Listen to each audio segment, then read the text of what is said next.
The accidental theft. The Drachnid Imperial shipyard orbited the gas giant Vex core like a crown of artificial stars. Among the colossal structures and warships under construction, the Emperor's personal flagship, the Eternal Flame, gleamed with menacing perfection, its obsidian hull absorbing light rather than reflecting it. Lena Watkins stared at the behemoth through the viewport of her father's maintenance shuttle. At 14, she was tall for her age, but still dwarfed by everything in the shipyard, especially the Eternal Flame. Her dark hair was pulled back in a practical ponytail, and her fingers tapped a restless rhythm on her datapad. "Dad, how much longer?" she asked, not looking up from her calculations. Marco Watkins grunted from beneath the shuttle's control console where he was replacing a faulty circuit. 20 minutes, maybe less.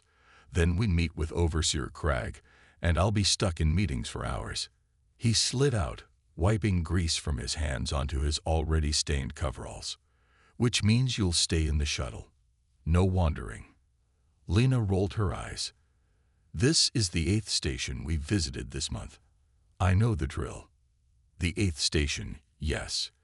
But this is the Imperial shipyard, not some backwater repair dock. The Drachnids execute trespassers here, especially human ones. Why do they hate us so much anyway? We've never done anything to them. Marco sat in the pilot's chair, checking systems. That's exactly it. We haven't done anything to them, but we haven't done anything for them either. Humanity didn't bow when we met the Drachnid Imperium. We negotiated. They're not used to that. So they hate us because we don't worship them like the other species. They hate us because they don't understand us. And Emperor Zarkesh especially distrusts anything he doesn't understand. Marco pointed to the Eternal Flame. That's why getting this contract is important. First human allowed to work on the Emperor's personal vessel. If I do well, it could change things for all human mechanics in the sector. Lena's attention had already wandered back to her datapad. "I improved your diagnostic program. It'll run 36% faster now." Marco smiled. "Thanks, kid. But no testing it while I'm gone. Overseer Cragg specifically requested my presence for these preliminaries before I'm cleared to board the Eternal Flame tomorrow. Stay here." "What am I supposed to do for hours?" "Read. Study. But don't touch anything in the shipyard systems. Promise me." Lena sighed dramatically. "I promise not to touch anything in the shipyard systems." Marco stared at her suspiciously before grabbing his toolkit. "I'll be back as soon as I can."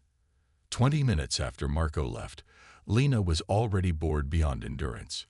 She'd completed her schoolwork for the week and had reached the limits of what she could do on her datapad without a stronger connection. "Just a quick peek," she muttered, connecting her device to the shuttle's communication array. She wasn't breaking her promise. Technically, she was only accessing public data streams about the shipyard, not touching its systems directly. At least, that's what she thought, until she stumbled across an unprotected maintenance channel. Intrigued, Lena followed the digital pathway, finding herself in what appeared to be a diagnostic overlay of the Eternal Flame itself. "This can't be right," she whispered, astonished that such sensitive information would be accessible. "Their security is terrible." The ship's systems were a marvel of engineering, but Lena immediately spotted inefficiencies in the power distribution network. Without thinking, she began typing notes, documenting where improvements could be made. When she saw the propulsion system's diagnostic readings, she couldn't help but wince at the suboptimal configuration.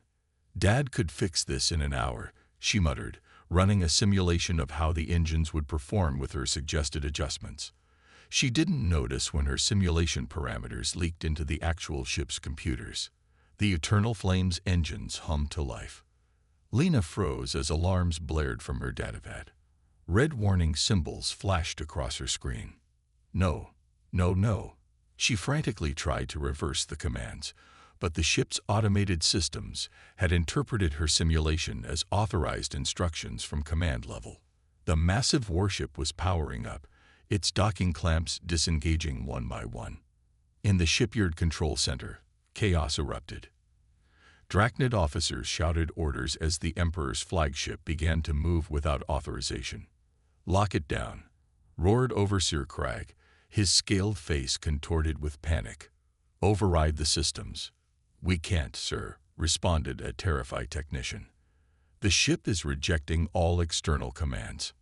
Marco Watkins felt the blood drain from his face as he watched the eternal flame slowly pulling away from its dock. An alarm klaxon screamed through the control center. "Who authorized this?" demanded a massive Drachnid who towered over the others. His scales were deepest crimson, and cybernetic implants gleamed along his spine. "Imperial Admiral Vexnar, commander of the Drachnid fleet."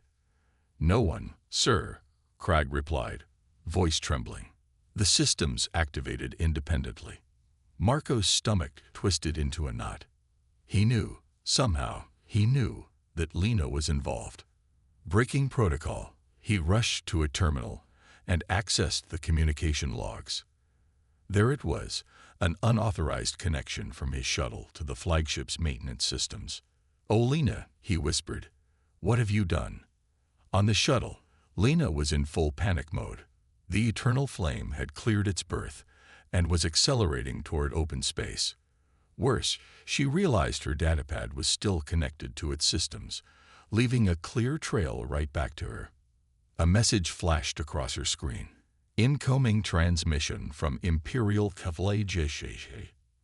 Before she could disconnect, her datapad projected a hologram into the shuttle cabin. A massive Drachnid face filled the space, eyes glowing like molten gold, cybernetic enhancements pulsing along his jaw. "Identify yourself, human," the creature growled, each word dripping with barely contained fury. Lena swallowed hard. I'm Lena Watkins." "Sir." "Your Excellency, I didn't mean to." "You have seized control of the personal vessel of Emperor Zarkesh, ruler of the Seven Systems and conqueror of the Void. Do you understand what this means, small one?" "It was an accident," Lena protested, voice cracking. "I was just running simulations. Your systems shouldn't have accepted external commands without verification." The Drachnid's eyes narrowed to slits. "You dare critique Imperial technology while committing an act of war." "War? No, I'm just a kid. I didn't steal anything. The penalty for theft of Imperial property is death. The penalty for stealing from Emperor Zarkesh personally is something far worse." The Drachnid leaned closer to the transmission device. "I am Commander Draxar, First Blade of the Emperor. You now have control of the most powerful warship in the Imperium. If you surrender immediately, your death will be quick." The transmission cut off abruptly as the eternal flame passed through the shipyard's defensive perimeter and accelerated to sublight speed. Lena stared at the empty space where the hologram had been, tears welling in her eyes. She'd really done it this time. This wasn't like rewiring the school's systems or upgrading their home's atmospheric regulators against her father's wishes. She'd accidentally stolen the most important ship in the Drachnid Imperium, and they were coming to kill her for it. In the control center, Marco was being held by 2 Drachnid guards, while Admiral Vexnar interrogated him. "Your offspring has committed the greatest insult to the Imperium in a millennium," the Admiral hissed. "Explain how a human child breached our security." Marco kept his voice steady. "My daughter is gifted with technology. If she accessed your systems, it means your security had vulnerabilities that needed addressing." He met the Admiral's gaze. "Let me contact her. She'll return the ship." "The Emperor is already en route from the homeworld," Vexnar replied. "He will personally oversee the recovery of his vessel and the execution of all involved." "She's 14 years old enough to die for her crimes." Marco lunged against the guard's grip. "If you harm her..." Vexinar's clawed hand closed around Marco's throat. "You are in no position to make threats, human. However, your skills may be useful in recovering the vessel with minimal damage."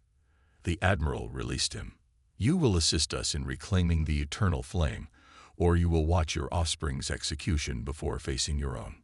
Marco rubbed his throat, mind racing.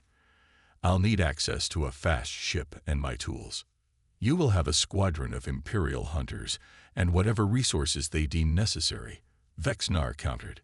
But remember this, human, if you attempt to escape or warn your offspring, we will find you both. The Imperium's reach is infinite. As the guards escorted him out, Marco caught sight of the eternal flame disappearing into the distance on the main view screen. His brilliant, impulsive daughter was alone on the most wanted ship in the galaxy, being hunted by the most dangerous predators in known space. And somehow, he had to reach her first. On the eternal flame, Lena had moved from panic to problem-solving mode. If she couldn't undo what she'd done, she needed to understand the ship she now inadvertently controlled. "Okay, Lena, think," she muttered, interfacing her datapad with the shuttle's systems. The ship responded to simulation parameters. That means it's running on automated protocols. She searched through the information still flowing from the flagship's systems. The eternal flame was heading to predetermined coordinates, apparently a default safe harbor if the ship ever needed to escape the shipyard under emergency conditions. "That gives me time," she whispered, formulating a plan. She needed to reach the flagship, take manual control, and figure out how to return it without getting herself killed in the process. Lena initiated the shuttle's launch sequence. As the small craft detached from its dock, alarms blared again. "Unauthorized departure detected," announced the shipyard's automated system. "Security protocols engage." Defensive turrets swiveled toward her position. Lena's hands flew across the controls, pushing the shuttle to maximum acceleration. She practiced on her father's simulator hundreds of times, but this was her first real flight. "Sorry, Dad," she said as laser fire erupted around her. "I'm definitely touching things now." Hunted across the stars. The Imperial hunting squad's vessel cut through space like a predatory fish through dark water. Its sleek hull was matte black, designed to absorb rather than reflect sensor suites. Inside, Marco Watkins sat uncomfortably among 6 of the Drachnid Emperor's elite hunters, scaled warriors with cybernetic enhancements who regarded the human mechanic with barely disguised contempt. Squad leader Krell, distinguished by the crimson cybernetics that replaced his left eye and arm, hadn't spoken directly to Marco since they'd departed the shipyard 3 hours ago. He addressed his team in the clicking, hissing language of the Drachnids, deliberately excluding the human. Marco focused instead on the data flowing through the terminal they'd reluctantly granted him access to. The eternal flame was traveling toward the Caldraxian Nebula, a swirling mass of cosmic dust and radiation that would confound even the most advanced tracking systems. Smart move, whether Lena realized it or not. "Your offspring shows tactical intelligence," Krell suddenly said, looming over Marco's shoulder. "Unusual in humans, especially the young." Marco didn't look up. "Thanks for the compliment." It was not a compliment. Intelligence in prey makes the hunt more satisfying. The Drachnid's mechanical arm whirred as he flexed his claws. "The Emperor has offered a considerable reward for the safe return of his vessel. He has made no such stipulation about its thief." Marco turned to face the hunter, keeping his expression neutral despite the fear churning in his gut. "My daughter didn't steal anything. Your systems malfunctioned." A convenient excuse. The Emperor does not believe in malfunctions, only failures and sabotage. Krell's reptilian eyes narrowed. What could a human child possibly want with the most powerful warship in the Imperium? Nothing. She was probably just curious about how it works. Curiosity. Krell repeated the word as if tasting something unfamiliar. A dangerous trait, one the Emperor will ensure she never exhibits again. Marco gripped the edge of the console to keep from striking the Drachnid. If your Emperor is so concerned about his ship, maybe he should have invested in better security protocols instead of decorative hull plating. A low, threatening hiss escaped Krell's throat. "Watch your words, human. You live only because of your potential usefulness. And you'll find my daughter only with my help," Marco countered. "She knows your systems better than you do. That's why she's running circles around your fleet right now." Before Krell could respond, an alert chimed from the navigation console.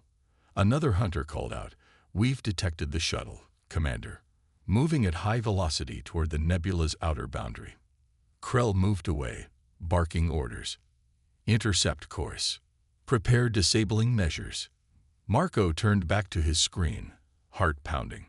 The small craft's signature was unmistakable.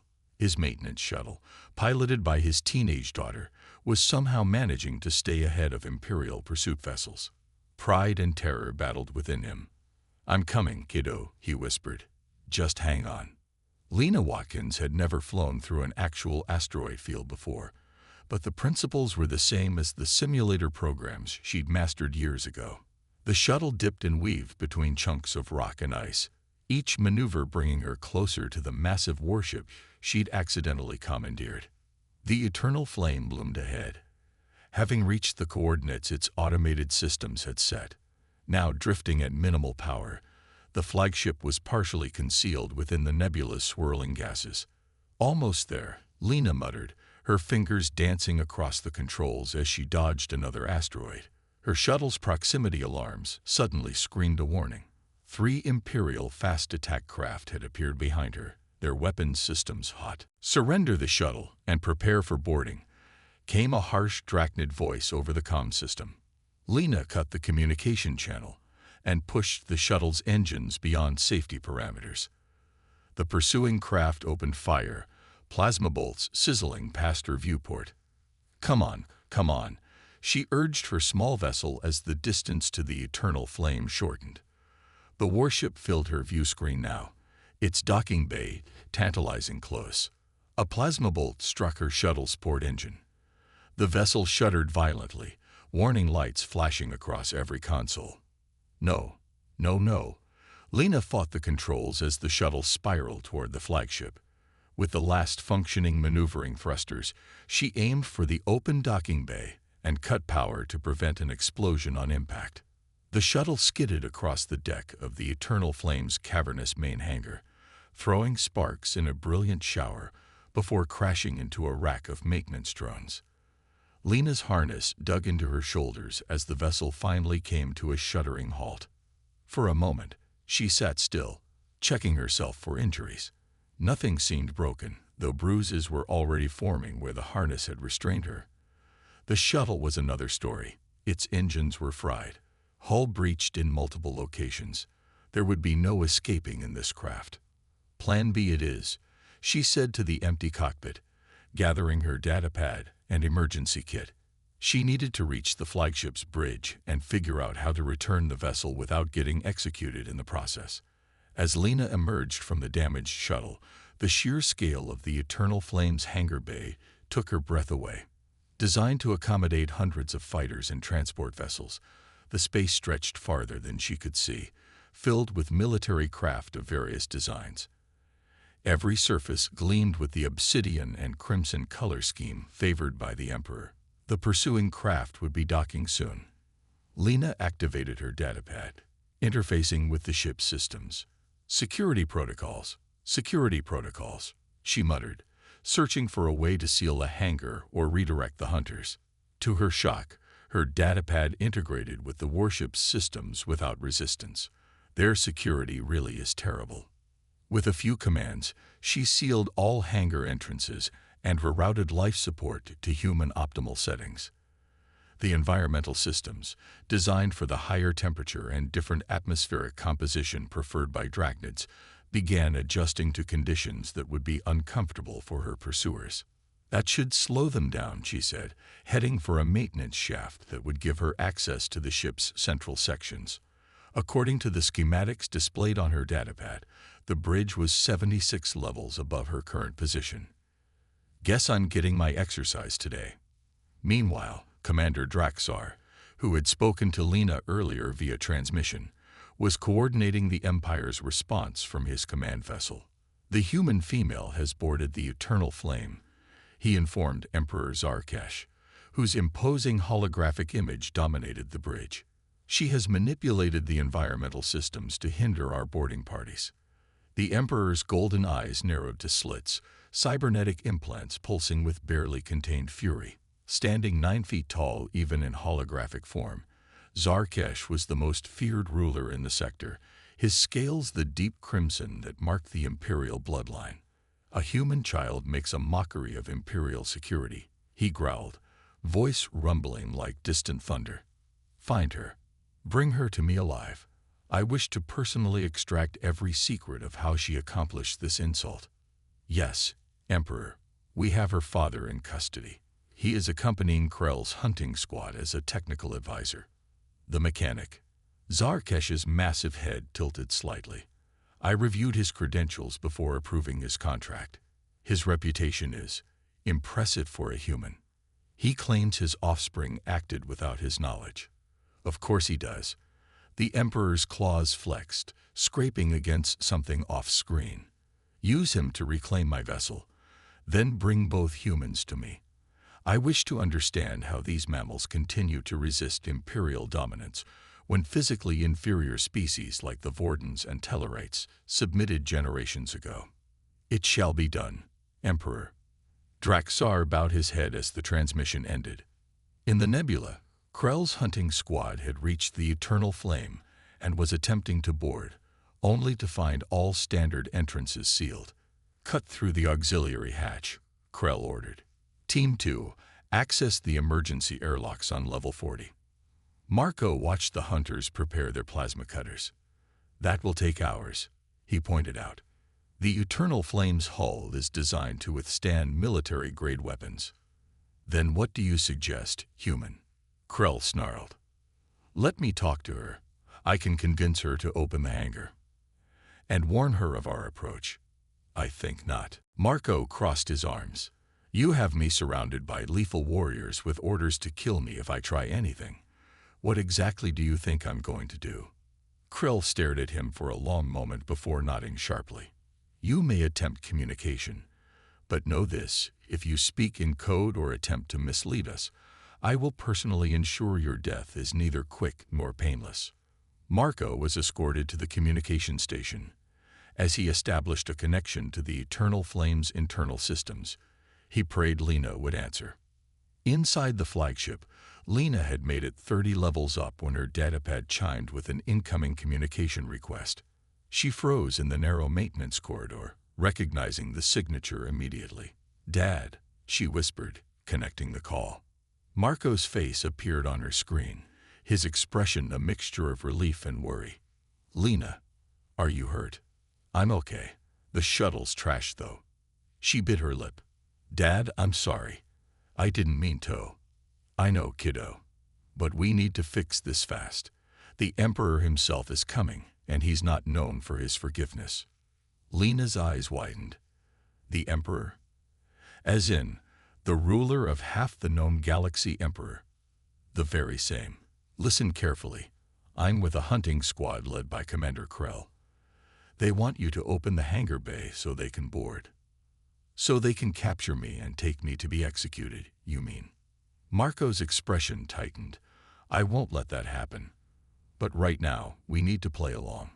Let them board, and I'll find a way to get us both out of this. Lena hesitated. Dad, there's something weird about this ship. The security is practically non-existent for critical systems, but there are sections I can't access at all. Heavily encrypted areas that don't match any standard Drachnid protocols. Marco glanced over his shoulder, then leaned closer to the camera. Where are you heading? The bridge. I figured if I could gain full control, maybe I could negotiate. No, Marco cut her off. Stay away from the bridge. Head for engineering instead. Level 102, Section J. There's a maintenance override that can. The connection suddenly cut off. On Krell's vessel, the commander had terminated the transmission with a slash of his cybernetic claw. You've said enough, he hissed at Marco. Coordinates have been relayed to all teams. The female will be captured shortly. Marco lunged to his feet. I wasn't finished. On the contrary. Krell's mechanical eye whirred as it focused. You gave us exactly what we needed. Confirmation of the thief's survival and her intended destination. He nodded to his guards. Confine him until we've secured the vessel. As two hunters dragged Marco from the communication station, he caught sight of the tactical display. Multiple Imperial vessels were converging on the nebula, including the Emperor's personal battle cruiser, a vessel 5 times larger than even the Eternal Flame. Time was running out. On the flagship, Lena stared at her blank screen for a moment before tucking the datapad away. Her father's message had been clear enough. Stay away from the bridge. Head to engineering instead. But why? And what was he about to tell her about a maintenance override? She pulled up the ship's schematics again, studying the layout of Level 102, Section J. According to the diagrams, it housed auxiliary power controls and emergency systems management. Nothing that seemed particularly useful for her current predicament, unless her father knew something she didn't. With renewed determination, Lena changed course, heading deeper into the massive vessel. Whatever was in engineering, her father thought it was important enough to risk mentioning while surrounded by enemies. She had to find out what it was before the hunters found her, or before the Emperor arrived to claim his stolen flagship, and her head with it. Unexpected discoveries. The engineering section of the Eternal Flame sprawled across 3 entire decks, a labyrinth of conduits, power cores, and control systems. Lena moved cautiously through the dimly lit corridors, consulting her datapad map every few minutes. Level 102, Section J was at the far end of the primary engineering deck, in an area marked as Auxiliary Systems Control. Lena's skin prickled with the eerie silence. A vessel this size should have hundreds of crew members bustling about, yet she hadn't encountered a single living being since boarding. The automated systems were running the ship at minimal capacity, maintaining life support and basic functions without human, or rather, Drachnid, intervention. Like it's waiting for something, she murmured, turning down another corridor. A faint vibration beneath her feet made her pause. The sensation grew stronger, accompanied by a low hum that seemed to emanate from the walls themselves. The ship was powering up, systems activating sequentially throughout its massive frame. Lena checked her datapad. She hadn't initiated this power cycle. Someone else was accessing the flagship's systems remotely. They're taking back control, she realized, breaking into a run. She had to reach Section J before the hunters boarded, or the remote operators locked her out entirely. Her father had tried to tell her something about a maintenance override, perhaps a way to maintain access even if the primary systems were reclaimed. 3 decks above, Krell's hunting squad had finally breached the sealed hangar bay. The warriors moved in perfect formation, their cybernetic enhancements allowing them to compensate for the human optimal environmental settings Lena had programmed. The prey moves toward engineering, Krell informed his team, reading data from his tactical implant. Teams 2 and 3 will cut her off at junctions 87 and 94. Primary team will pursue directly. One of the hunters, her scaled face partially obscured by a breathing apparatus, questioned, "Commander, why does the Emperor's vessel accept commands from a human child? Our systems should reject any unauthorized access." Krell's mechanical eye weared as he turned to her. "That is not your concern, Sarka. The Emperor will address all security failures after we reclaim his property. But, Commander, if the human can access critical systems, she might discover—" "Enough," Krell snarled, his organic hand closing around Sarka's throat. "You forget yourself, Hunter. Some mysteries are not for us to question." He released her, and she dropped back into formation without another word. But the question had been raised, and the squad shared uneasy glances. Why had the most secure vessel in the Imperium yielded so easily to a human child? Back on the hunter's ship, Marco Watkins was being held in a small detention cell. The guards had taken his tools but had overlooked the subdermal communicator embedded in his wrist, standard equipment for independent contractors working in dangerous territories.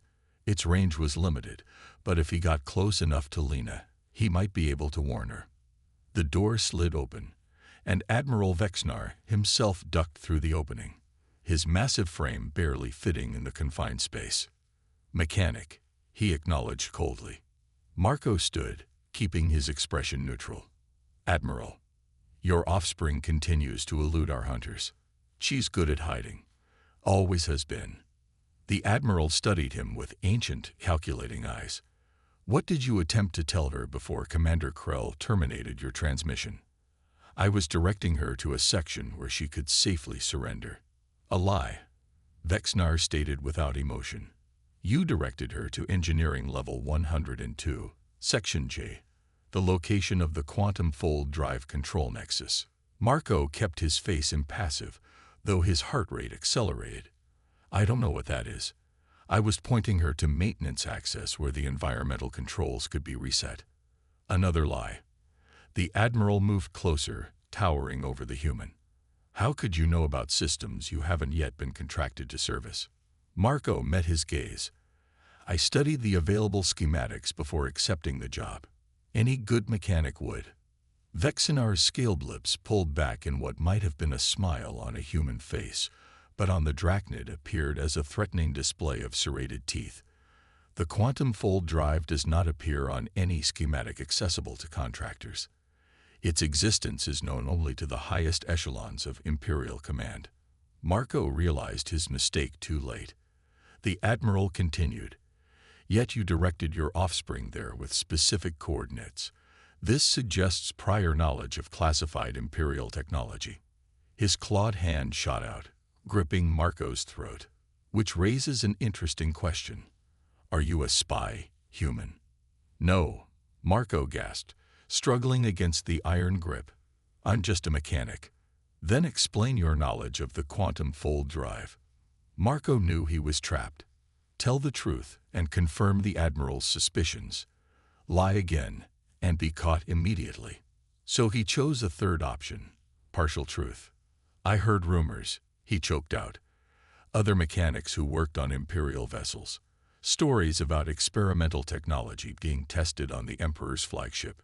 Vexnar released him suddenly, allowing Marco to collapse back onto the bench, gasping for air. Rumors, the Admiral repeated thoughtfully. Information leaks are problematic. The Emperor will want to know the source of these leaks. He turned toward the door. For your sake, I hope your offspring doesn't access the quantum fold systems. The Emperor values his projects and his secrets. As the Admiral left, Marco rubbed his bruised throat, mind racing. If Lena reached Section J and discovered what the Drachnids were hiding, they'd both be in even greater danger than before.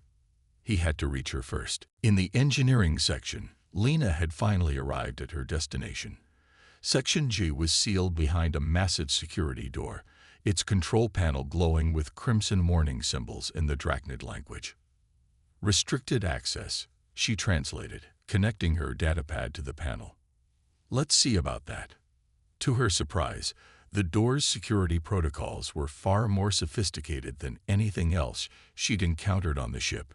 Basic hacking techniques that had worked elsewhere bounced harmlessly off firewalls and encryption layers. Finally, some actual security, she muttered, switching to more advanced methods. Whatever lay beyond this door, the Drachnids considered it far more valuable than the ship's weapon systems or navigation controls. After 15 minutes of concentrated effort, she heard the satisfying click of disengaging locks.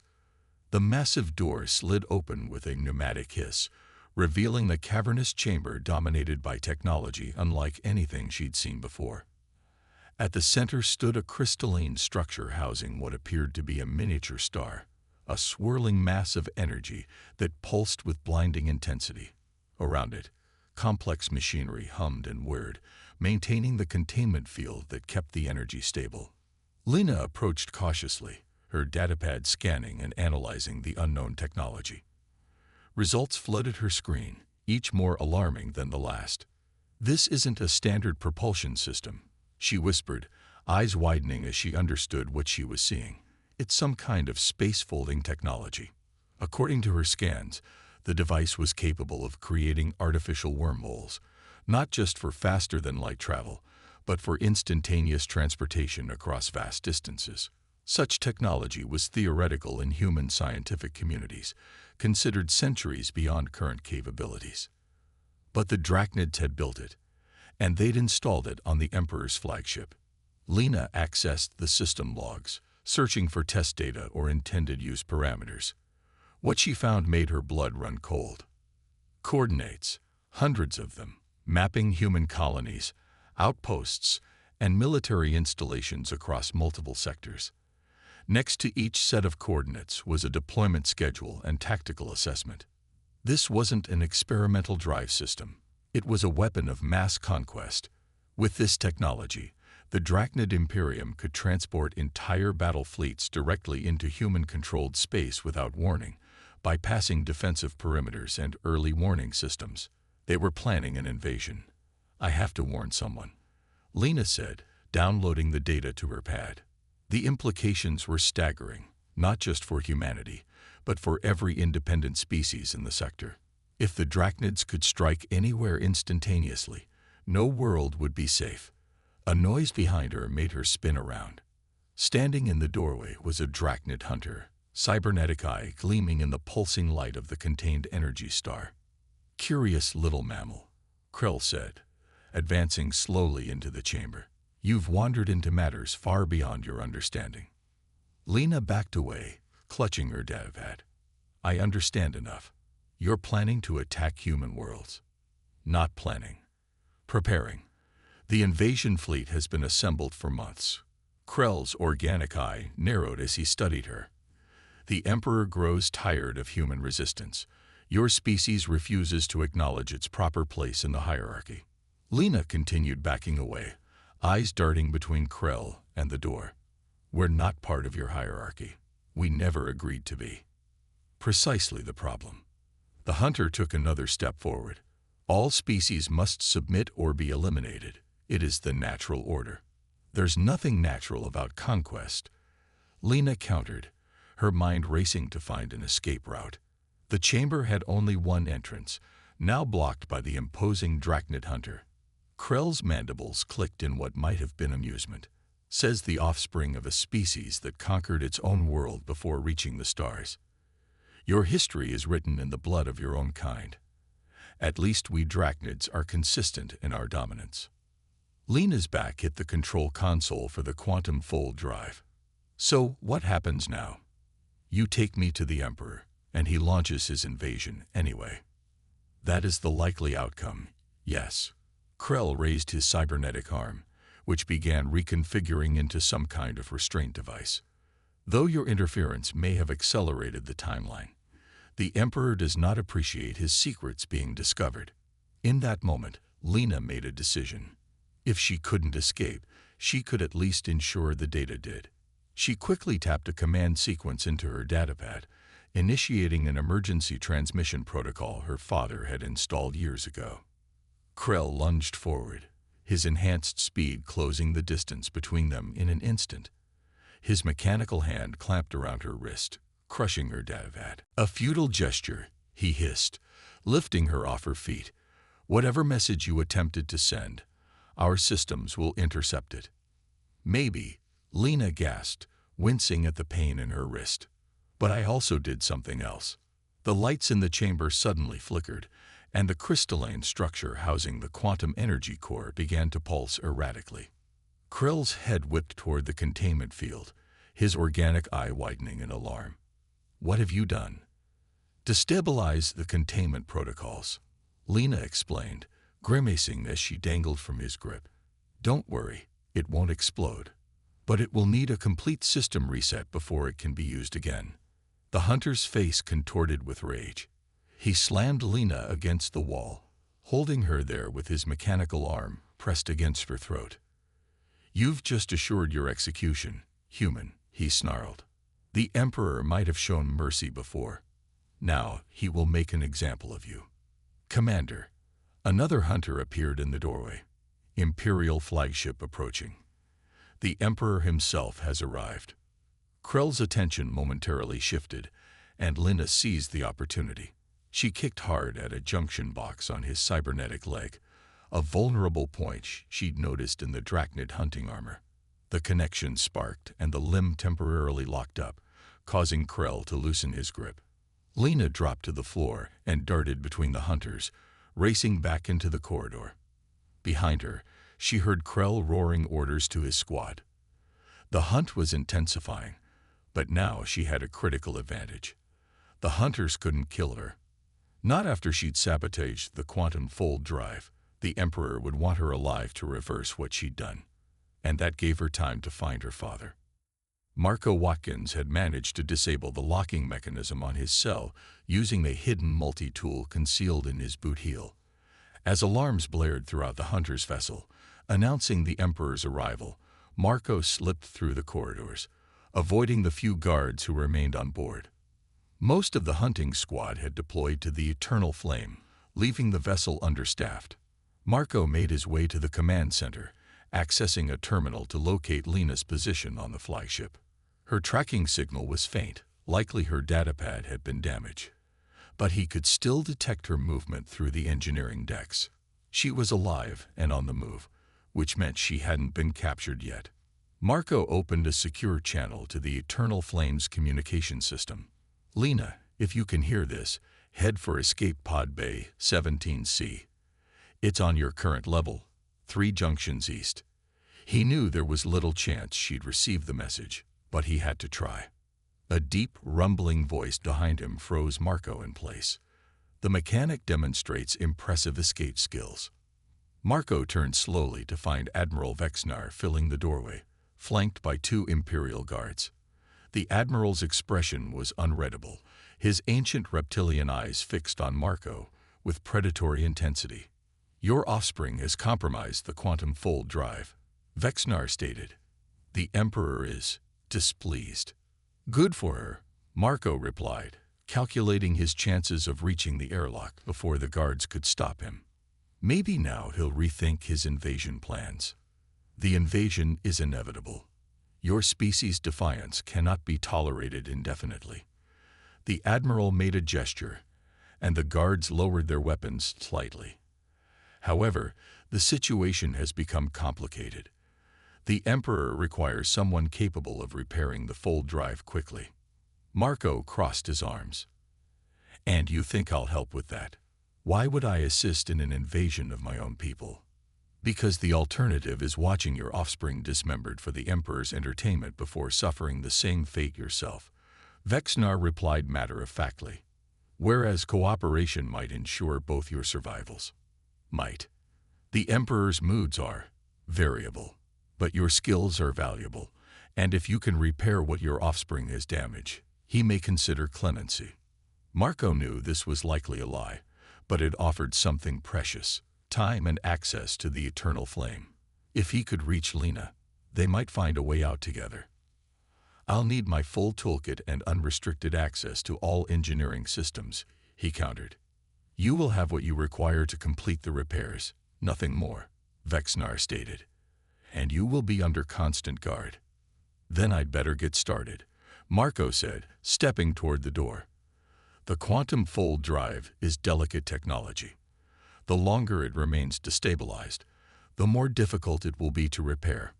As Marco was escorted from the hunter's vessel to the Eternal Flame, he caught his first glimpse of the Emperor's personal battle cruiser through the viewports.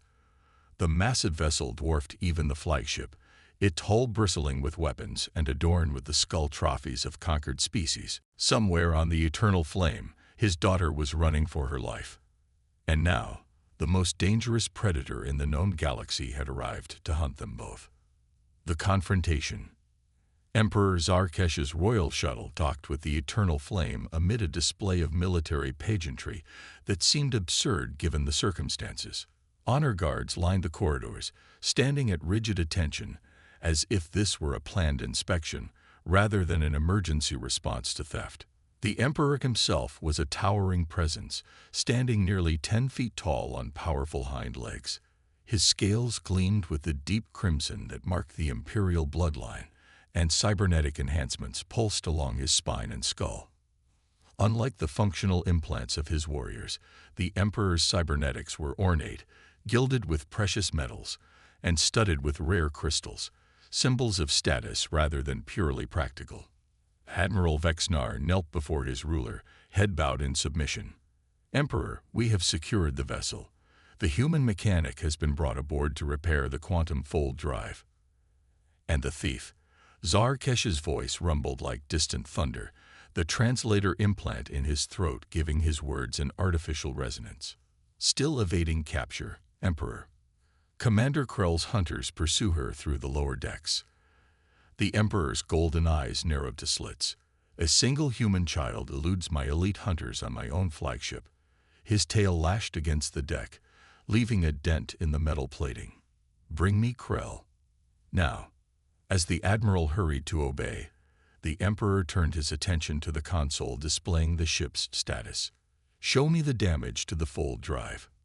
A technical officer activated a holographic display, revealing the destabilized crystalline structure and fluctuating energy readings. The containment field is holding, Emperor, but the calibration systems have been reset to factory parameters.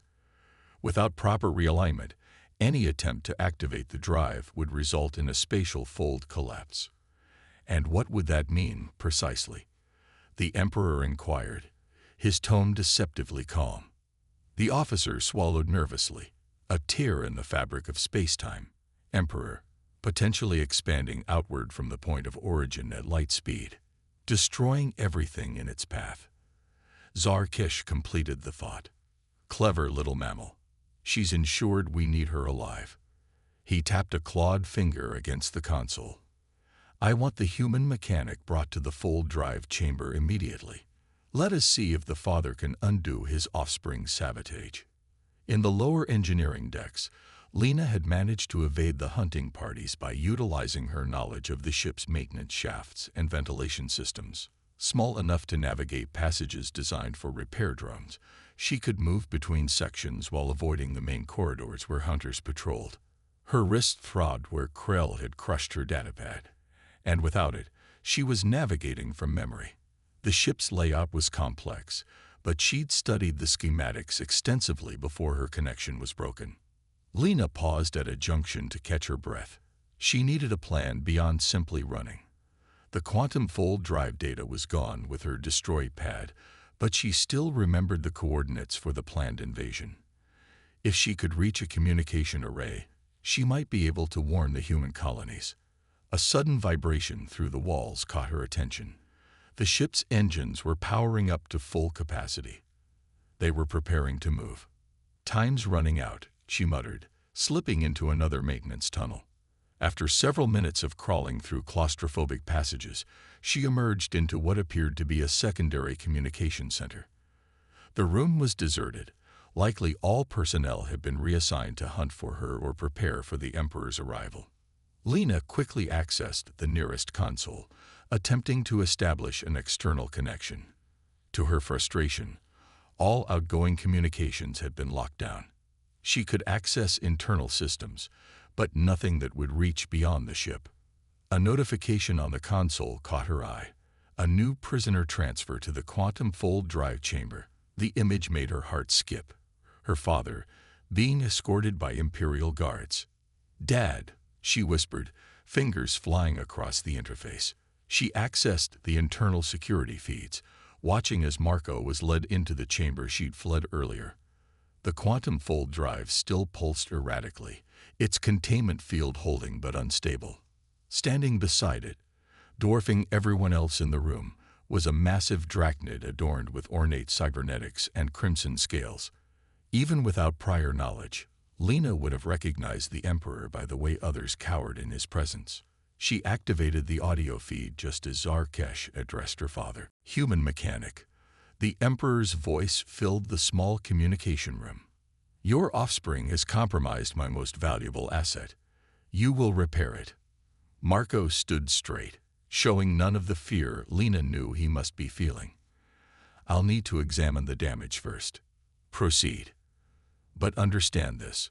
Attempts at sabotage will result in pain beyond your mammalian comprehension." Lena watched as her father approached the quantum fold drive, his experienced eyes assessing the destabilized systems. She knew what he would find. She hadn't permanently damaged the drive, merely reset its targeting systems and calibration protocols. A skilled engineer could restore it, given time. "The containment field is stable," Marco reported after several minutes of examination. "But the targeting matrix has been completely reset. Restoring the original parameters will take time. How much time? The Emperor demanded. At least 6 hours. Marco's answer came too quickly. Lena knew he was stalling. The reset she performed could be undone in half that time by someone with his skills. The Emperor seemed to sense the deception. His massive tail lashed once more. You have 3 hours, human. After that, I begin removing your appendages one by one until you find additional motivation. Lena felt sick watching the exchange. This was her fault. Her curiosity and impulsiveness had put them both in mortal danger. She had to find a way to help her father escape before he completed the repairs or ran out of time. An idea began forming in her mind. If she couldn't communicate with the outside world directly, perhaps she could use the ship itself as her messenger. On the console, she pulled up the navigation systems. The eternal flame was still within the nebula, but moving toward its outer boundary, likely preparing to rendezvous with the rest of the Imperial fleet once the quantum fold drive was repaired. If she could alter that course, send the flagship toward human space instead, it might trigger an alert that would warn border outposts of the approaching Drachnid vessel. It wasn't a perfect plan, but it might buy time for evacuations to begin. As she worked to subtly modify the navigation parameters, a shadow fell across the console. Lena froze, then slowly turned to find herself face to face with a Drachnid hunter she hadn't seen before. Unlike the others, this one wore minimal cybernetic enhancements and armor that seemed designed for stealth rather than combat. "Don't move, human," the hunter said, voice surprisingly soft for a Drachnid. "I am Sarka of the Emperor's elite. You are surrounded." Lena glanced around, seeing no other hunters. Surrounded by what exactly? "By choice," Sarka replied cryptically. "You discovered the quantum fold drive and its purpose." "You mean your invasion plans?" "Yeah, I saw them." Lena tensed, ready to bolt if the hunter made a sudden move. "Are you here to take me to the Emperor?" To her surprise, Sarka lowered her weapon slightly. "Not yet. First, I need to know, what did you do to the fold drive? Specifically." Lena frowned, confused by the question. "I reset the calibration parameters and targeting matrix. It can still be repaired." "But the coordinates were lost. The invasion targets." "Yes, they'd have to be reloaded manually." Something like relief flickered in Sarka's reptilian eyes. "Good. Then there is still time." "Time for what?" Sarka moved closer, voice dropping to a whisper. "Not all Drachnids support the Emperor's expansion plans. Some of us believe the cost will be too great, not just for humans, but for our own people. A war with humanity would be devastating for both sides." Lena stared at the hunter in disbelief. "You're part of a resistance within the Imperium. We prefer rationalists. The Emperor has become increasingly unstable, obsessed with conquering human territories, despite the logistical and military challenges such an invasion would present." Sarka glanced at the security feed showing Marco working on the fold drive. "Your father is buying time. So am I. Why are you telling me this?" "Because you've done what we could not. You've delayed the invasion by compromising the fold drive. But the Emperor will kill you both once repairs are complete." Sarka extended a clawed hand. "If you come with me now, I can help you reach your father. Together, we might find a way to prevent what's coming." Lena hesitated, years of caution toward Drachnids warring with desperate hope. "How do I know this isn't a trap?" "You don't," Sarka admitted. "But consider this. If I wanted to capture you for the Emperor, I would have called for reinforcements immediately." It was a fair point, and given her limited options, Lena made her decision. "All right, but at the first sign of treachery, I'll find a way to finish what I started with that fold drive." Sarka's mandibles clicked in what might have been amusement. "The Emperor was right about one thing. Your species' defiance is remarkable." She moved toward the door. "Follow closely. We must avoid the main hunting parties." As they slipped into the corridor, Lena couldn't help wondering if she'd just made the biggest mistake of her life, or found an unlikely ally in the heart of the enemy's flagship. In the quantum fold drive chamber, Marco worked methodically on the destabilized systems, deliberately taking longer than necessary for each diagnostic and adjustment. The Emperor had grown impatient and withdrawn to the bridge, leaving Marco under the watchful eye of Admiral Vexnar and a squad of guards. "Your delaying tactics are transparent, human," Vexnar observed quietly, moving beside Marco as he worked on a control panel. "The Emperor's patience has limits. So does my ability to work under threat of dismemberment," Marco replied, not looking up from his task. "Quantum calibration is delicate. Rush it, and you risk that spatial fold collapse your officer mentioned." The Admiral studied him with those ancient, calculating eyes. "You know more about this technology than you should." Marco continued working, keeping his expression neutral. "I've worked on experimental propulsion systems before. The principles are similar." "No, they are not," Vexnar countered. "The quantum fold drive is beyond anything in the public domain. Yet you understand its operation with minimal examination." Marco finally looked up, meeting the Admiral's gaze. "What are you implying?" "That perhaps your presence here is not entirely coincidental. That perhaps your offspring's accidental theft was not so accidental after all." Vexnar leaned closer. "Tell me, mechanic, who do you really work for?" Before Marco could respond, the chamber's main door slid open. Commander Krell entered, his cybernetic enhancements gleaming under the pulsing light of the fold drive. "Admiral," he acknowledged with a stiff bow, "the Emperor demands a progress report." Vexnar turned away from Marco. "Tell him the repairs proceed. The human requires another hour, at minimum." The Emperor grows impatient. He suggests motivation might be found in allowing the mechanic to witness his offspring's capture. Krell's organic eye fixed on Marco. "My hunters have her cornered in Section 42B. It is only a matter of time." Marco's hands tightened on his tools, but he kept his voice steady. "Threatening my daughter won't speed up quantum mechanics. The calibration requires precision, not haste." Krell took a step toward him, mechanical hand flexing. "Perhaps I was unclear, human. This is not a negotiation. Your offspring will be brought here, and you will watch as." An alarm suddenly blared throughout the chamber. Red emergency lights began flashing as the ship's automated system announced, "Warning. Unauthorized course change detected. Navigation systems compromised." Vexnar rushed to a console. "Someone has altered our trajectory. We're heading toward the Terran defense perimeter."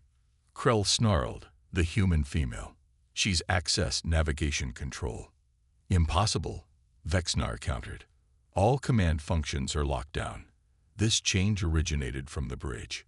Marco felt a surge of pride mixed with terror. Lena had found a way to send a warning to human space, but she'd also just made herself the Emperor's primary target. On the bridge, Emperor Zarkesh roared with fury as his officers scrambled to counter the navigation override. His massive tail swept across the command deck, sending equipment and unfortunate crew members flying. "Find her," he bellowed, golden eyes blazing. "I want the human thief brought before me now." A communications officer approached cautiously. "Emperor, we're receiving transmissions from Terran defense outposts. They've detected our approach and are demanding identification." "Ignore them," the Emperor snarled. "Restore our original course immediately." "We're trying, Emperor, but the override has been locked with an encryption protocol we haven't seen before."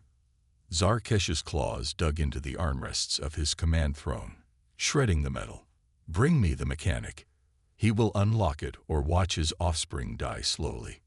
Meanwhile, Lena and Sarka were making their way toward the quantum fold drive chamber through maintenance passages. Alarms blared around them, and Lena couldn't help a small smile. "That's not me," she told Sarka. "I set a delayed navigation override before you found me. By now, we're heading straight for human space." Sarka hissed in surprise.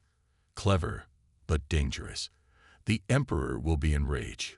That's the idea. Angry people make mistakes." As they neared the chamber, Sarka suddenly halted, raising a hand for silence. Ahead, they could hear the heavy footfalls of approaching guards. "They're coming for your father," Sarka whispered. "We need to move faster." They took an alternative route, emerging from a maintenance hatch directly into the full drive chamber just as a squad of Imperial guards was preparing to escort Marco out.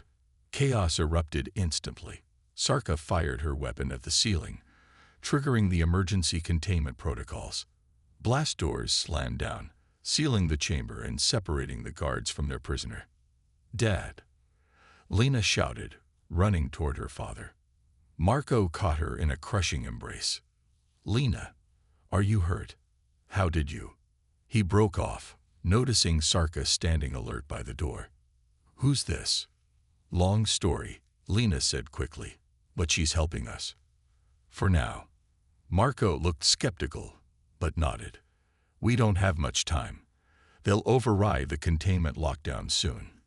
"Then we must work quickly," Sarka said, moving to a control panel. "The fold drive is nearly repaired." "Nearly," Marco confirmed, "but not quite operational." "Why?" "Because we're going to use it," Lena explained, catching on to Sarka's plan. "Not for the invasion, but to escape." Marco's eyes widened. "That's insane. The targeting systems aren't calibrated. We could end up anywhere, or nowhere at all." "I can input safe coordinates," Sarka offered, "to a location beyond Imperial space where you would be safe." A massive impact shook the blast door, the metal denting inward. The Emperor's forces were trying to break through. "We have maybe 2 minutes," Marco estimated, moving back to the fold drive controls. "If we're doing this, we need to finish the calibration now." Father and daughter worked in perfect sync, their hands flying across the controls as Sarka kept watch on the doors. Years of working together on ships and stations had given them an unspoken communication that needed no words. Marco would begin a procedure, and Lena would complete it before he even asked. The quantum fold drive began to stabilize, its pulsing energy core shifting from erratic flashes to a steady, controlled glow. "Targeting matrix online," Marco announced. "Sarka, your coordinates." The Drachnid resistance fighter quickly input a sequence. "It's a neutral outpost beyond Imperial jurisdiction. My allies there will help you reach human space." Another massive impact rocked the blast door, this time splitting the metal along one seam. Through the gap, they could see the glowing eyes of the Emperor himself, his rage palpable even from a distance. "Time's up," Lena said, activating the final sequence. "Initiating quantum fold in 10 seconds." The crystalline structure began to rotate, energy building within its core as the space around it seemed to ripple and distort. 5 seconds, Marco counted down, moving to stand beside his daughter. "Sarka, you should come with us. The Emperor will know you helped." The Drachnid resistance fighter hesitated, then nodded sharply. "My usefulness here is at an end." As the three moved to the center of the chamber, directly beneath the fold drive's influence, the blast door finally gave way. Emperor Zarkesh burst through, his massive frame filling the doorway, cybernetic enhancements glowing with power as he roared in fury. "You dare," he bellowed, lunging forward with surprising speed for his size. But he was too late. The quantum fold drive reached full power, and reality itself seemed to bend around Lena, Marco, and Sarka. The last thing Lena saw was the Emperor's claws clashing through empty air where they had stood a millisecond before. Then everything disappeared in a flash of blinding light. Humanity's stand. When the light faded and Lena's vision cleared, they were no longer in the quantum fold drive chamber. Instead, they stood in what appeared to be a cargo hold of some kind, cavernous, dimly lit, and filled with shipping containers of various sizes. The air was cooler and held a different mixture of gases than the Drachnid optimal environment of the eternal flame. "Did it work?" Lena asked, steadying herself against a nearby container as a wave of disorientation washed over her. "Where are we?" Sarka moved to a viewport, studying the starfield beyond. "This is not the location I programmed," she said, mandibles clicking with concern. The coordinates are wrong. Marco checked a console embedded in the wall, pulling up navigation data. We're in human space, he announced, surprise evident in his voice. Specifically, the Arcturus system, home to one of humanity's largest shipyards. How is that possible? Lena joined him at the console. The targeting was set for the neutral outpost. The quantum fold technology is still experimental, Sarka explained. Without proper calibration, it can be unpredictable. A sudden thought struck Lena. Wait, did we bring the whole ship? Is this still the eternal flame? Marco pulled up an external camera feed, and they all stared in shock at the image. The vessel they occupied was indeed the Emperor's flagship, its distinctive obsidian hull unmistakable against the backdrop of space. We didn't just escape, Marco said slowly. We stole the Emperor's warship, again. Lena couldn't help but laugh, the tension of the past hours finally breaking. Dad, I think we're establishing a concerning pattern here. Their moment of relief was short-lived. An alert flashed on the console. Multiple vessels approaching their position. The display identified them as Terran Defense Force ships, weapons hot, and targeting systems locked on the eternal flame. They think we're an invasion force, Marco realized, quickly accessing the communication systems. We need to identify ourselves before they open fire. As he worked to establish contact with the approaching ships, another alert sounded. This one from within the vessel itself. Internal sensors detecting multiple life signs awakening from stasis, the ship's computer announced. Security protocols activating. Sarka hissed in alarm. The invasion force. They were already aboard, in suspended animation to conserve resources during transit. How many? Lena asked, dread filling her chest. The Drachnid checked the security feed. At least 500 warriors, elite shock troops designed for initial planetary assault. And they're waking up right now, on a ship parked outside one of humanity's major military installations. Marco summarized grimly. This just got a lot more complicated. Lena's mind raced. We need to warn the defense force and prevent the Drachnid troops from attacking. If they launch an assault on the shipyard, it would be the war the Emperor wanted. Sarka finished, just beginning in a different location. Marco finally established communication with the lead Terran vessel. A stern-faced human commander appeared on screen, her expression hard as she recognized Marco. This is Admiral Chen of the Terran Defense Force.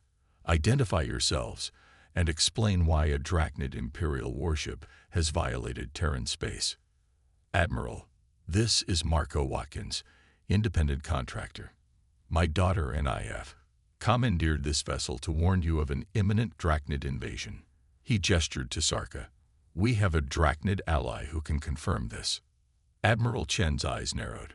Watkins, the mechanic. Her gaze shifted to Lena.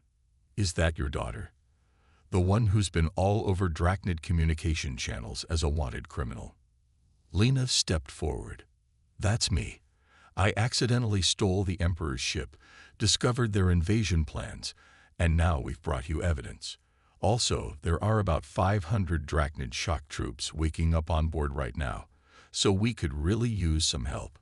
The Admiral stared at them for a long moment before letting out a short, incredulous laugh. Only a human teenager could accidentally steal the flagship of the most dangerous empire in the sector. Her expression quickly returned to professional focus. We're sending boarding teams immediately. Try to slow the Drachnid troops if you can. As the transmission ended, Marco turned to Sarka. Can you access the stasis controls? Maybe we could reactivate the suspension protocols. The Drachnid shook her head. The awakening sequence is automated and protected against interference, but perhaps we could contain them in the stasis chambers. Lock all the blast doors between sections, Lena suggested, already moving to a security terminal. If we can compartmentalize the ship, we might be able to keep them isolated until the defense force arrives. Working together, the three managed to seal off large portions of the vessel, trapping groups of awakening Drachnid warriors in separate sections. But it was a temporary solution at best. The troops were elite veterans, trained in breaching operations. They would find ways through eventually. "We need a more permanent solution," Marco said, watching security feeds as Drachnid soldiers began cutting through the first set of blast doors. "Something that will convince them to stand down." Lena's eyes lit up with sudden inspiration. "The quantum fold drive. It's still active, right? What if we used it as leverage?" "How?" Sarka asked.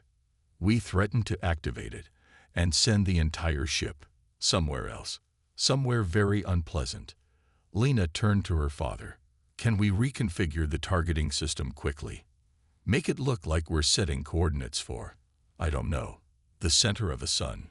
Marco considered this. "We could make it appear that way, certainly. But would they believe we'd sacrifice ourselves too?" "They might," Sarka interjected. "Especially if I deliver the message. Drachnids understand and respect the concept of mutual destruction as a negotiating tactic."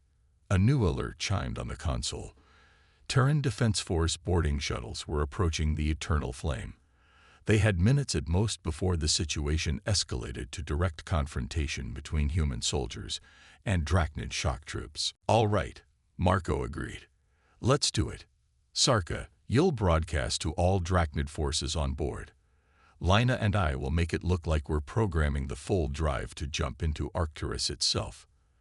As they hurried back toward the engineering section, evading patrols of awakened Drachnid soldiers, Lena couldn't help but feel a flicker of hope.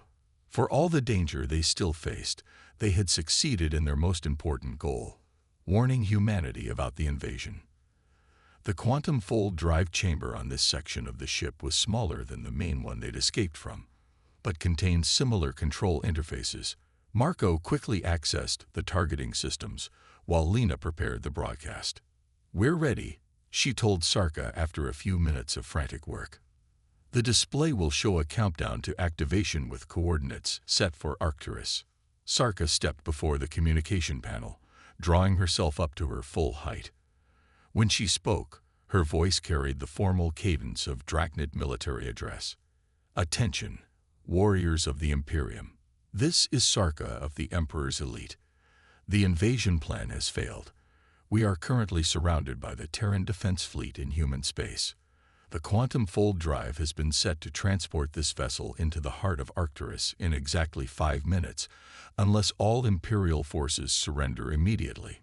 She paused, allowing her words to sink in. "This is not a negotiation. Lay down your weapons and return to your stasis chambers, or join your ancestors in glorious fire. The choice is yours." To reinforce her message, Lena activated the ship-wide alert system. Klaxons blared as the computer announced, "Warning, quantum fold drive preparing for translation. Destination coordinates locked. Time to activation, 4 minutes, 45 seconds. For several tense moments, there was no response. Then, gradually, security feeds showed Drachnid soldiers hesitating, conferring with one another, and finally returning to their chambers. "It's working," Lena whispered in disbelief. "They're actually standing down." Not all of them, however.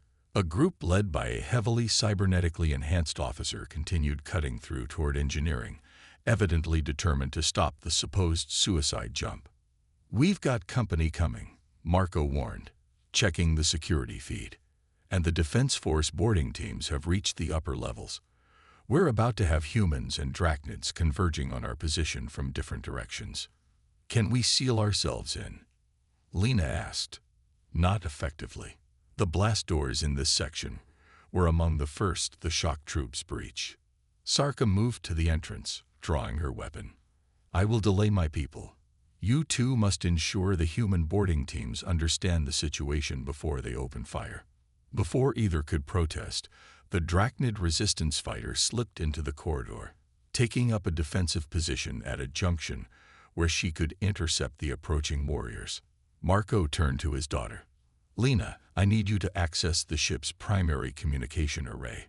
Broadcast everything we know about the invasion plans to the Terran Defense Force, the quantum fold technology, the target coordinates, all of it." "What about you?" "I'm going to help Sarka. Those shock troops won't listen to her forever. Lena grabbed her father's arm. Dad, no. They'll kill you. Marco placed his hands on her shoulders. Kiddo, you've been amazing through all of this. But this is what parents do. We protect our children, no matter what. Go. Make sure this wasn't all for nothing. Lena wanted to argue, but the determination in her father's eyes stopped her. With a quick, fierce hug, she turned and ran toward the communication center, tears blurring her vision. As she worked to compile and transmit the invasion data, she monitored the security feeds. Her father had joined Sarka at the junction, using equipment from the engineering section to construct makeshift barricades. The approaching Drachnid soldiers had slowed their advance, clearly wary of the threat Sarka had broadcast, but they hadn't given up entirely. On another feed, Lena could see Terran Defense Force Marines moving efficiently through the upper decks, securing sections as they encountered surrendering Drachnid troops. They were still several minutes away from reaching engineering. Come on, she muttered, finalizing the data transmission. The ship's computer indicated that the broadcast was being received by multiple Terran vessels. Whatever happened now, humanity would be warned. A sudden commotion on the security feed drew her attention back to her father's position. The Drachnid shock troops had reached the barricade and were exchanging fire with Sarka. Marco was working frantically on something behind her, his hands moving with the practiced precision that had always amazed Lena. Then she realized what he was doing, reconfiguring a power conduit to overload. It would create a localized energy surge, enough to temporarily disable cybernetic enhancements. Against heavily augmented Drachnid warriors, it would be like taking away their primary weapons. Sarka must have realized his plan as well. She intensified her covering fire, drawing the Drachnid soldiers' attention fully to herself. When Marco gave her a signal, she dove to the side. The conduit exploded in a blinding flash of energy. The Drachnid warriors collapsed, their cybernetic systems temporarily offline. Sarka and Marco rushed forward, disarming the incapacitated soldiers before they could recover. Lena let out a breath she hadn't realized she was holding. They'd done it. The Terran boarding teams would reach them before the Drachnids could regroup. A new alert flashed on her console, multiple ships emerging from hyperspace at the edge of the system. The computer identified them as Drachnid vessels, an entire battle fleet led by the Emperor's personal cruiser. No, Lena whispered. They couldn't have followed us this quickly. But they hadn't followed. They had been coming already. The quantum fold drive had simply brought the eternal flame to the invasion's first target ahead of schedule. She opened a direct channel to Admiral Chen's vessel. Admiral, Drachnid fleet incoming. This is the invasion force. The Admiral's image appeared, her expression grim. We see them. They've already demanded the return of their flagship and the surrender of all human forces in the system. She studied Lena for a moment. Your data transmission just came through.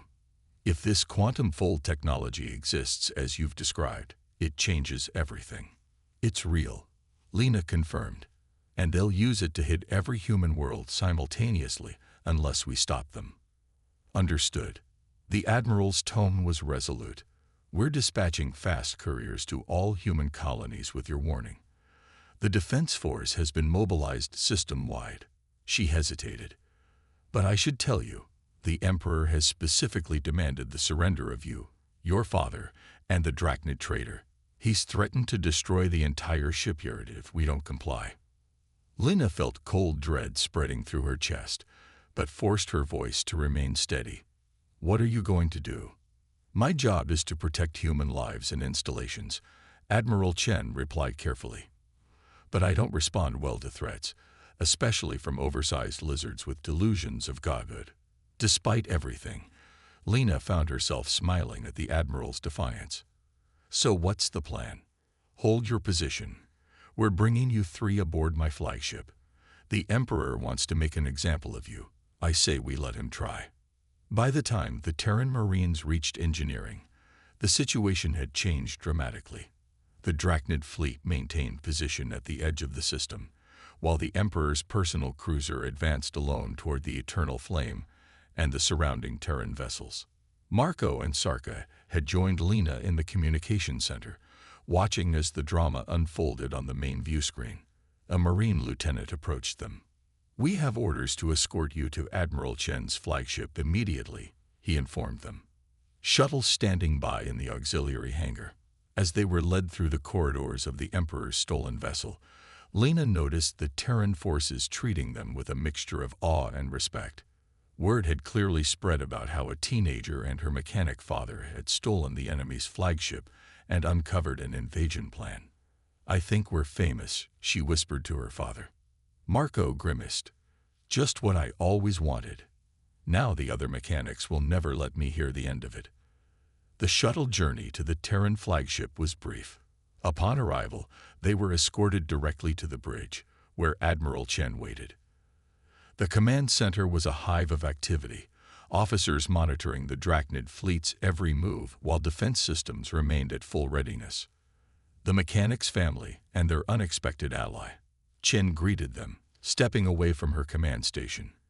"You've caused quite the diplomatic incident." "Sorry about that," Marco replied dryly. "My daughter has a talent for complicating things." Chen actually smiled at that. "Complication is exactly what we needed. The Drachnids have been positioning for this invasion for months. Without your warning, they might have succeeded. What happens now?" Lena asked. The Admiral gestured to the main view screen, where the Emperor's cruiser continued its approach. "Now we negotiate from a position of strength. The Emperor has requested a direct communication channel. I thought you three should be present, since you're the primary topics of conversation." Before any of them could respond, a communications officer announced, "Incoming transmission from the Imperial vessel." On screen, Chen ordered, straightening her uniform and adopting a posture of authority. The screen filled with the massive, scaled visage of Emperor Zarkesh. His golden eyes burned with barely contained fury, cybernetic implants pulsing along his skull and jaw. When he spoke, his voice rumbled through the bridge like distant thunder. "Admiral Chen of the Terran Defense Force," he acknowledged with cold formality. "You harbor thieves and traitors aboard your vessel. Return them and my flagship immediately, and I may consider limiting the destruction I rain upon your worlds." Chen didn't flinch under that predatory gaze. "Emperor Zarkesh, you've violated Terran space with an armed fleet after planning an unprovoked invasion of human territories. The individuals you refer to are under my protection, and the vessel in question is now evidence of Drachnid aggression." The Emperor's massive head tilted slightly, mandibles clicking in what might have been amusement. "You speak boldly for a species about to face extinction. Do we look extinct to you?" Chen countered. "Your precious flagship is in our hands, along with detailed information about your quantum-fold technology and invasion plans. That information is currently being distributed to every human world and allied species in the sector." She stepped closer to the screen. "Your advantage is gone, Emperor." Zarkesh's tail could be seen lashing behind him. "You think information alone will save you? My fleet can still reduce your worlds to ash, one by one." "You could try," Chen agreed, "but it would be a costly war, especially now that we know what to prepare for. And there's something else you should consider." She nodded to a tactical officer, who transmitted a data packet to the Imperial vessel. "Take a look at what your flagship's sensors just detected." The Emperor's eyes narrowed as he presumably reviewed the information. His expression shifted from rage to something more calculating. "Impossible," he growled. "Not at all," Chen replied. "While you were focused on this system, other Terran fleets have been mobilizing. That's a task force of 40 vessels approaching your homeworld right now, holding position just outside your defense perimeter." She allowed herself a small smile. A precautionary deployment, of course. Purely defensive. Lena realized what was happening. Humanity was using the Emperor's own tactics against him. The threat of mutual destruction, leveraged to force negotiation rather than conflict. The Emperor's gaze shifted, focusing on Lena, Marco, and Sarka. The thief, the mechanic, and the traitor. You have caused this complication. Lena stepped forward before anyone could stop her. We prevented a war that would have cost millions of lives on both sides. Your invasion would have failed eventually, but the cost would have been devastating for everyone. Bold words from a child, the Emperor rumbled. True words, Sarka interjected, moving to stand beside Lena. Emperor, the human speaks wisdom. This conflict benefits neither species. The quantum fold technology was meant to ensure our security, not launch us into a war we cannot ultimately win. For a long moment, the Emperor was silent, his ancient eyes studying them with unreadable emotion. When he finally spoke, his tone had changed subtly. Perhaps there has been overeagerness in certain military plans. His massive clawed hand gestured dismissively. The fold drive was still experimental. Its strategic applications were being evaluated. Admiral Chen recognized the opening. Then perhaps it's time for a different kind of evaluation, one that involves diplomats rather than warships. The negotiations that followed were tense and complex. The Emperor demanded the return of his flagship and the quantum fold technology. The Terrans insisted on guarantees against future aggression and the establishment of demilitarized buffer zones. Both sides threatened and postured, but the fundamental reality had changed. Neither could strike without risking everything. Through it all, Lena, Marco, and Sarka were kept informed, but held separate from the official discussions. They had sparked the crisis. Others would resolve it. 3 days later, aboard an observation deck of the Terran flagship, Admiral Chen found them watching as engineering teams swarmed over the eternal flame, preparing it for return to the Drachnids. They're stripping out the quantum fold drive first, she explained, joining them at the viewport, part of the agreement. The technology will be secured in a neutral location, studied jointly by human and Drachnid scientists, with safeguards against weaponization. Will that work? Marco asked skeptically. Chen shrugged. For now. Long-term peace requires more than technology controls, but it's a start. What about us? Lena asked the question they'd all been wondering. The Emperor doesn't seem like the forgiving type. That was a substantial negotiation point, Chen admitted. The Emperor wanted you 3 turned over for imperial justice. Obviously, that wasn't happening. She handed them a data tablet. Instead, we reached a compromise. The 3 of you are officially banned from all Drachnid territories and installations. In exchange, you receive full pardons for any actions related to the incident. Marco took the tablet, scanning the formal diplomatic language. So we're exiled but not executed. I can live with that. What about Sarka?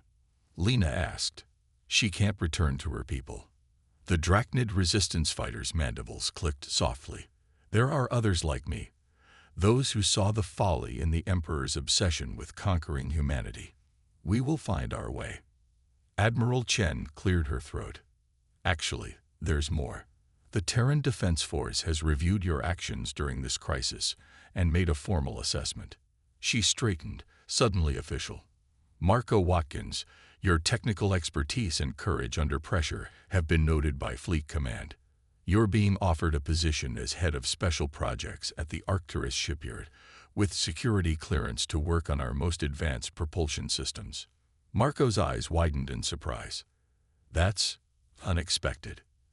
As for you, Sarka, Chen continued, we're offering political asylum and a consultant position with our xenobiology division. Your knowledge of Drachnid physiology and cybernetics would be invaluable to our medical researchers. The Drachnid bowed her head in acceptance. I would be honored to contribute to greater understanding between our species. Chen turned finally to Lena, her expression softening slightly.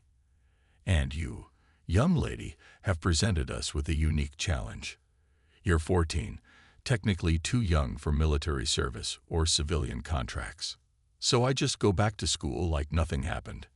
Lena asked, unable to hide her disappointment. Not exactly. Chen handed her a separate document. This is an offer of advanced placement at the Terran Technical Academy, with specialization tracks in engineering and xenotechnology. Your unorthodox approach to problem-solving has caught the attention of our talent development program. Lena stared at the document, speechless for perhaps the first time in her life. Of course, Chen added with a hint of amusement, the Academy does have strict rules about unauthorized system access and starship theft.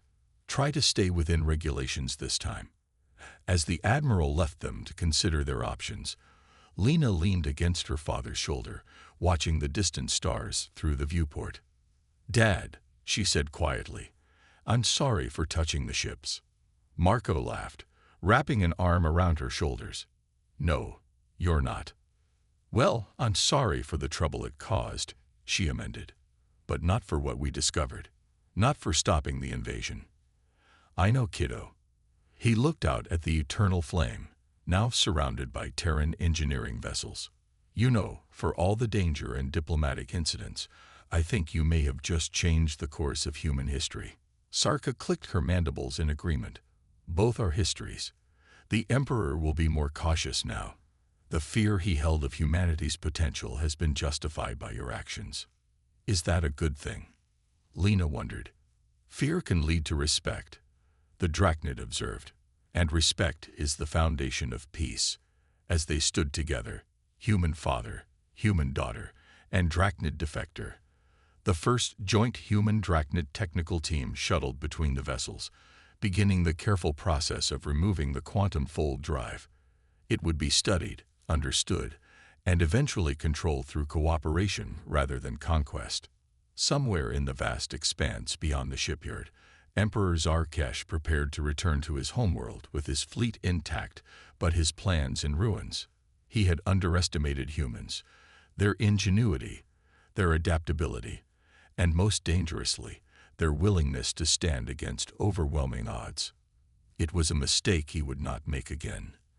The invasion was cancelled, the war averted, and it had all begun with a curious 14-year-old girl who couldn't resist seeing how things worked. Humanity had earned its place among the stars not through submission, but through determination and intelligence. The Drachnid Emperor had learned what so many before him had discovered. Underestimating humans was always a costly mistake. "So," Lena said, breaking the contemplative silence, "Technical Academy. Think they'll let me work on experimental propulsion systems?" Marco groaned. "Heaven help the galaxy if they do." But his proud smile told a different story. The end.